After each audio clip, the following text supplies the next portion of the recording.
नमस्त। बहुत समय पहले नैमिषारण्य के पवित्र वन में कई ऋषि एक साथ आए थे। वे सभी सच्चे ज्ञान को जानने के लिए उत्सुक थे। तभी सूत जी माइनस, जो महर्षि व्यास के प्रिय शिष्य थे, माइनस बोले, हे ब्राह्मणों, एक समय ईशान कल्प में ब्रह्मा जी ने एक महान ग्रंथ बनाया, माइनस लिंग पुराण। पहले ये 1 करोड़ श्लोकों का था, पर हर मनवंतर में अलग अलग व्यास इसे छोटा करते गए। आज ये केवल 11,000 श्लोकों का है और मैंने खुद व्यास जी से इसे सुना है। इस कथा में क्या क्या बताया गया है? सृष्टि की शुरुआत इसमें बताया गया है कि ब्रह्मा, विष्णु और रुद्र ये तीनों ही सदाशिव के 3 गुणों से प्रकट हुए। ब्रह्मा रजोगुण से, विष्णु सतोगुण से और रुद्र तमोगुण से। जब सब कुछ खत्म हो जाता है तब वही सदाशिव नारायण के रूप में जल में आराम करते हैं। सृष्टि की रचना, इसमें अंडे की उत्पत्ति, उसके 8 आवरण, प्रजापति, मनु, शत्रुपा, आश्रम धर्म, युग काल, कल्प और ब्रह्मा का दिन रात आदि सब कुछ विस्तार से समझाया गया है। रुद्र का रुदन और उनके 8 नाम। जब शिव अपने रुद्र रूप में प्रकट हुए तो वे रोए, जिससे 8 रुद्र उत्पन्न हुए। ब्रह्मा विष्णु का विवाद और शिवलिंग का प्राकट्य। जब ब्रह्मा और विष्णु में ये बहस हुई कि कौन श्रेष्ठ है, तब एक अनंत अग्नि स्तंभ के रूप में शिवलिंग प्रकट हुआ, जिसने सबको हैरान कर दिया।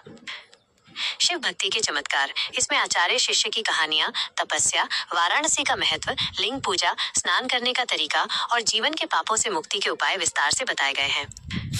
शिवालय और मंदिर, इस पृथ्वी, आकाश और ब्रह्मांड में कितने शिवालय और देवालय हैं, इनका भी इसमें वर्णन है। शिव का शमशान वास और तांडव, भगवान शंकर की रहस्यमयी तांडव लीला, चारों युगों का धर्म और शिव का शमशान में रहना भी इसमें मिलता है। शिव पार्वती विवाह और श्री गणेश का जन्म, सती का शाप, त्रिपुरासुर का वध, कामदेव का जलना और फिर गणेश और कार्तिकेय का जन्म भी इस ग्रंथ में बताया गया है।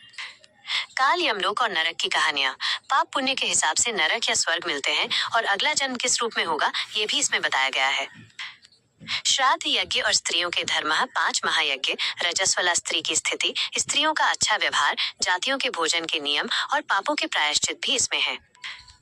शिव की कृपा से विष्णु के अवतार, मत्स्य अवतार, कूर्म अवतार, श्री कृष्ण की लीलाएं, यदुवंश का विनाश, श्री कृष्ण का जाना और समुद्र मंथन की कहानियां भी इसमें शामिल है।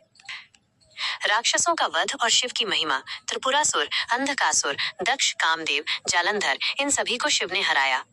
साथ ही शिव के अनगिनत रूपों और उनकी लिंग मूर्ति की विशेषता का भी वर्णन है। अंत में सूत जी बोले, जो भी इस लिंग पुराण की कथा को सुनता है, चाहे संक्षेप में ही क्यों न हो, वो सभी पापों से मुक्त होकर ब्रह्मलोक को प्राप्त करता है। ये केवल पुराण नहीं, शिव की महिमा का साक्षात अनुभव है। हर अध्याय, हर कथा माइनस हमें हमारी आत्मा की ओर ले जाती है। हर हर महादेव।